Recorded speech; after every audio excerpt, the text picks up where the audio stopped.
सांगाल पवार साहेब तुम्हाला शिवच्या इथं अडवलंय? नाही, ही दडपशाही मगाही मी सांगितलं, ह्याला दडपशाही म्हणतात. त्याला आमची भूमिका आणि मराठी माणसाला पाठीमध्ये आम्ही निघालेलो आहे.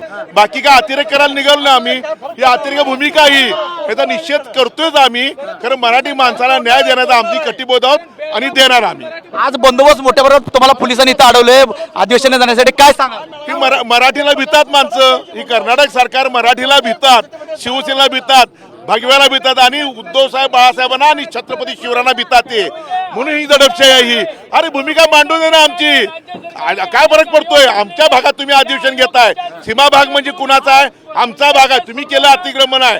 म्हणून या सरकारला जाब विचारायला पाहिजे. आणि केंद्र सरकारने राज्य सरकार आमचं काय करते त्यांची जबाबदारी नाही का? त्यांची पण जबाबदारी आहे ना, त्यांनी पार पाडणं गरजेचं आहे. महाराष्ट्र पोलीस मोठ्या प्रमाणात जास्त आहेत तुम्हाला ताब्यात घेण्यासाठी. मोठ्या प्रमाणात पोलीस भरपूर आहेत. शिवाजी त्यांना भीती आहे ना, कारण महाराष्ट्रातला शिवसैनिक छत्रपती शिवरायांचा शिवसैनिक आहे, शिवभक्त आहे. जाणारी कुठं ना कुठं प्रयत्न करणार म्हणून हा बंदोबस्त लावलेला आहे त्यांनी. आपल्या शिवसेनेमध्ये त्यांना आता अडवलेलं आहे. आपण जर बघितलं तर मोठ्या प्रमाणात पोलीस थांबलेले आहेत.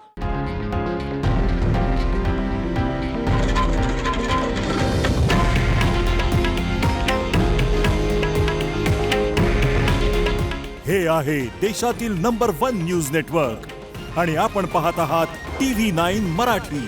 काळजी तुमची, हित महाराष्ट्राचं.